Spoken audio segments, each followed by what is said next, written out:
नमस्कार साथियों, आज का ये वीडियो उन लोगों के लिए है जिनके पास क्रेडिट कार्ड है या क्रेडिट कार्ड के लिए अप्लाई किया है। आज बैंक आपको आपके मंथली और ईयरली इनकम तथा क्रेडिट हिस्ट्री के बेसिस पर आपको क्रेडिट कार्ड ऑफर करती है। आजकल सभी के पास क्रेडिट कार्ड अवेलेबल है और सभी उसका इस्तेमाल ऑनलाइन एवं ऑफलाइन कर रहे हैं।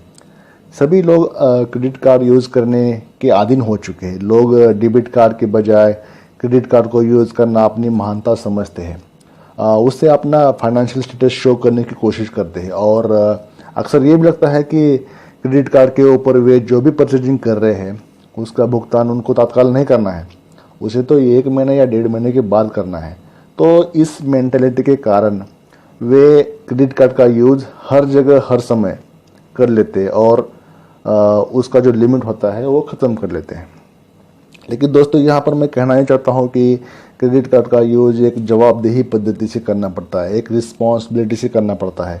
आपके द्वारा पेमेंट अगर समय पर नहीं हुआ तो आप क्रेडिट कार्ड के डेबिट ट्रैप में आ सकते हो।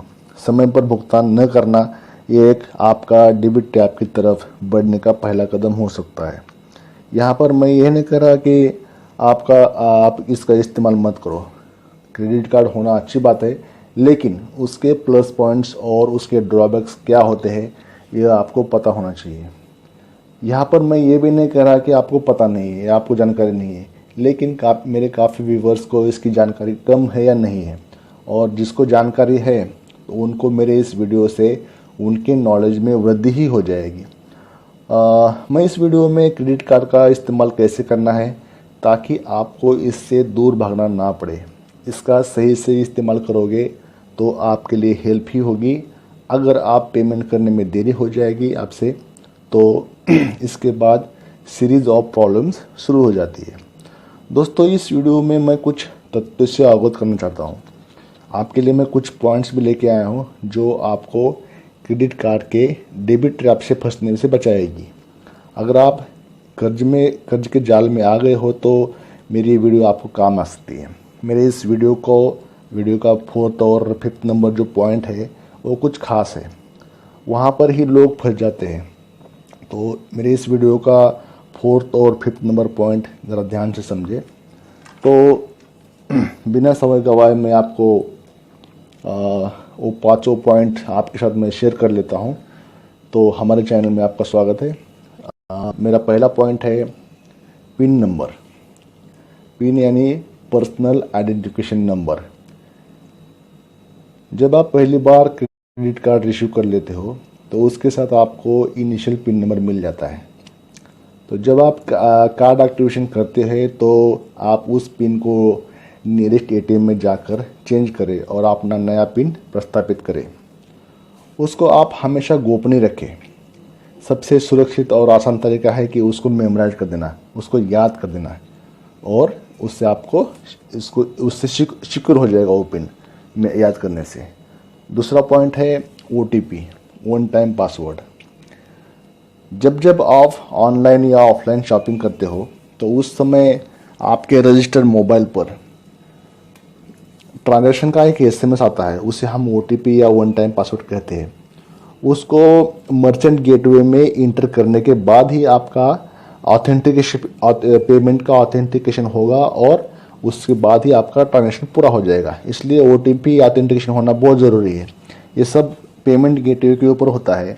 अगर आप इंडिया में रह के पेमेंट कर रहे हो तो RBI मैंडेट के मुताबिक आपका OTP आना ज़रूरी है, जिससे कोई फ्रॉड ना हो, कोई फ्रॉड होने का चांस ना हो। दूसरा, अगर आप इंडिया के बाहर से पेमेंट कर रहे हैं तो हर कंट्री के अपने अपने नॉर्म्स होते हैं, अपने अपने रूल्स होते हैं। OTP आना कोई मैंडेटरी नहीं है बाहर के कंट्री में। तो इंडिया में है तो आपको OTP आना ज़रूरी है, उससे आपका ऑथेंटिकेशन होना ज़रूरी है। तीसरा पॉइंट है दोस्तों, limit of credit card. Her card को आप बैंक द्वारा एक लिमिट दिया होता है, उसमें कुछ परसेंटेज कैश भी निकाल सकते हैं और बाकी परचेजिंग के लिए होता है। ये रेशियो अलग अलग बैंक का अलग अलग होता है। उस लिमिट के आगे आप ट्रांजैक्शन नहीं कर सकते।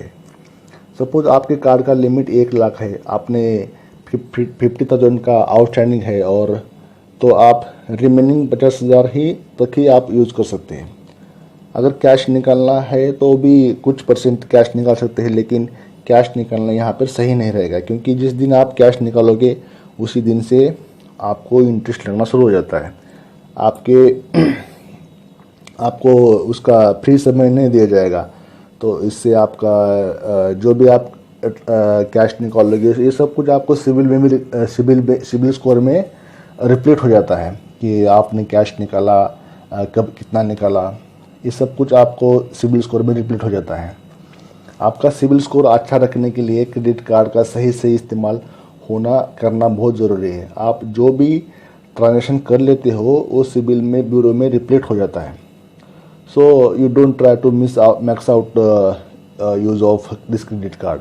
अपने आप को खर्चीला स्वभाव का मत बनाइए। पैसे का वैल्यूएशन बहुत होता है, पैसा कमाना आजकल बहुत मुश्किल है, लेकिन खर्चा करने के रास्ते बहुत है और लोभ लुभावनी आजकल तो स्कीमें बहुत आ रही है। तो आप कभी भी इस बारे में सोचिएगा दोस्तों। 4 नंबर पॉइंट है बिल जनरेशन डेट और पेमेंट ड्यू डेट। साथियों, मैंने पहले वीडियो में शुरुआत में कहा था कि मेरा 4th पॉइंट कुछ खास है और इम्पॉर्टेंट है। लोग बिल जनरेशन डेट और पेमेंट ड्यू डेट का फ़र्क समझ नहीं पाते, जिस कारण उनसे पेमेंट मिस हो जाता है। क्रेडिट कार्ड इशू होते समय आपको बैंक द्वारा 2 डेट्स दी जाती है। पहली बिल जनरेशन डेट और दूसरी payment due date. Bill generation date पर आपने जो भी शॉपिंग या परचेजिंग की उसका उस पर्टिकुलर डेट पर बिल बनेगा। और पेमेंट ड्यू डेट वो होती है जिस डेट से आपको पेमेंट करना पड़ता है। बैंक्स आपको यूजुअली 40 to 45 दिन तक का फ्री समय देती है, लेकिन सारे लोग इस पीरियड का यूज़ कर नहीं पाते। इसको मैं आपको उदाहरण देकर समझाता हूँ। मान लीजिए आपके क्रेडिट कार्ड की बिल जनरेशन डेट 23rd है ऑफ द मंथ और पेमेंट ड्यू डेट है 7th of the next month. तो आपके पेमेंट करने के लिए आपके पास 15 दिन का समय दिया जाएगा। आप अगर 20 तारीख या 21 तारीख या 22 तारीख को भी आप कुछ शॉपिंग कर लेते हैं तो वो भी डेट 23 तारीख के बिल में ऐड हो जाएगी। लेकिन अगर आप 23 के बाद 24 तारीख को पेमेंट करोगे, 24 तारीख को ट्रांजेक्शन करोगे, तो आपको पूरे 45 डेज मिल जाते हैं। उस समय तक आप उसको फ्री समय यूज़ कर सकते हो। तो ये इन 2 डेट्स का खेल जो समझ में आ रहा होगा आपको। आप समय पर भुगतान करने की आदत रखें।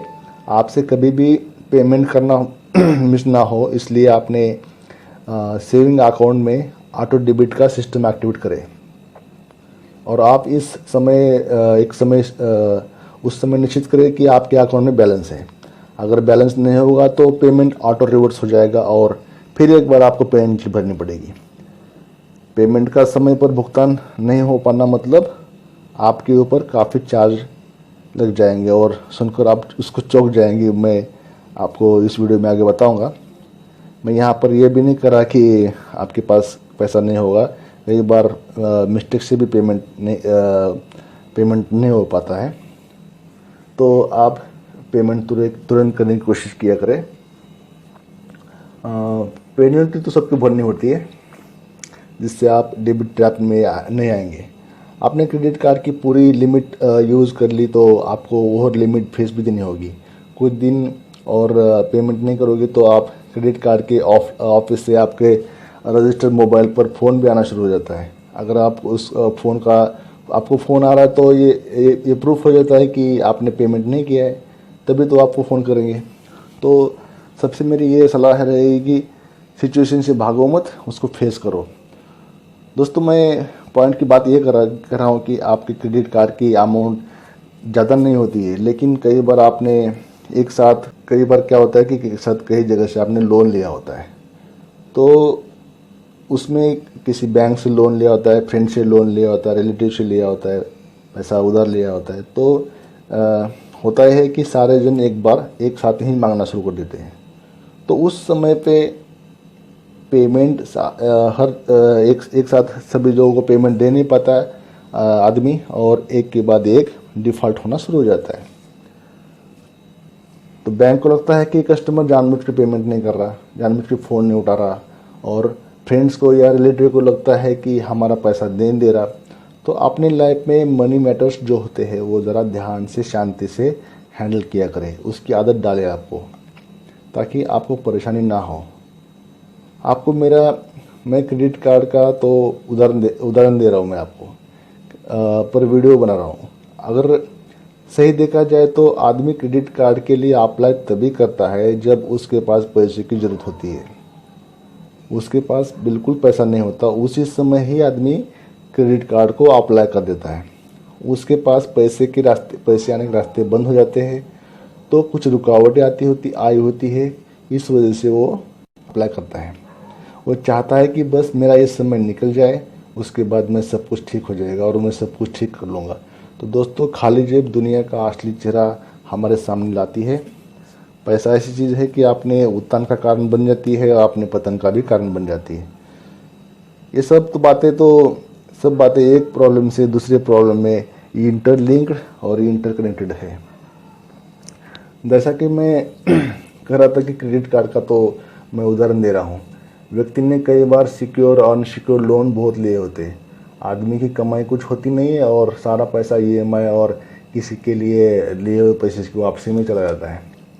तो इन सब बातों से बचे। अगर यहाँ तक आप मेरा वीडियो देख रहे हो तो आपके लिए शायद मेरा वीडियो काम आ जाए।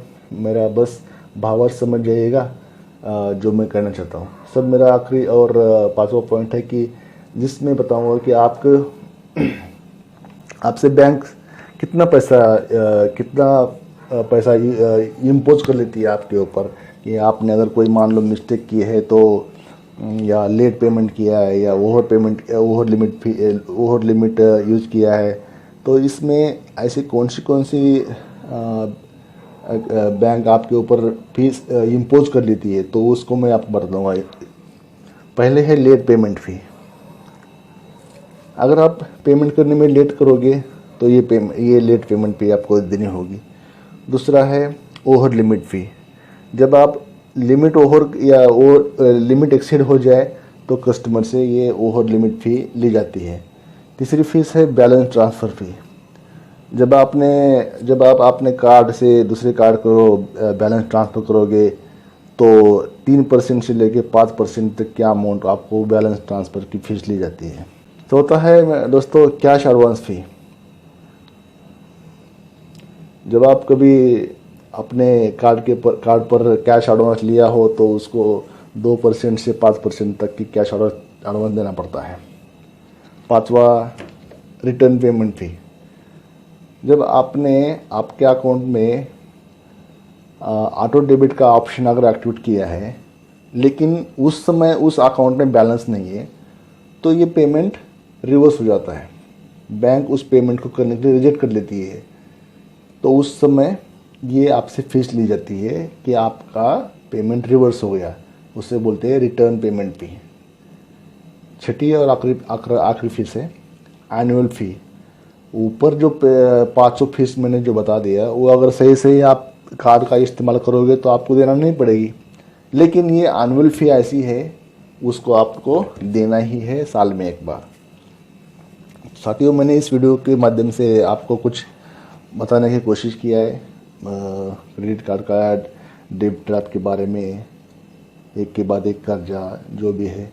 तो आप इसी तरह समझिए, अपने फाइनेंस के ऊपर ध्यान दीजिए, और हमारा जो वीडियो अच्छा लगा तो लाइक कीजिए। आप हमारे चैनल को सब्सक्राइब कर सकते हैं और लाइक कर सकते हैं। धन्यवाद।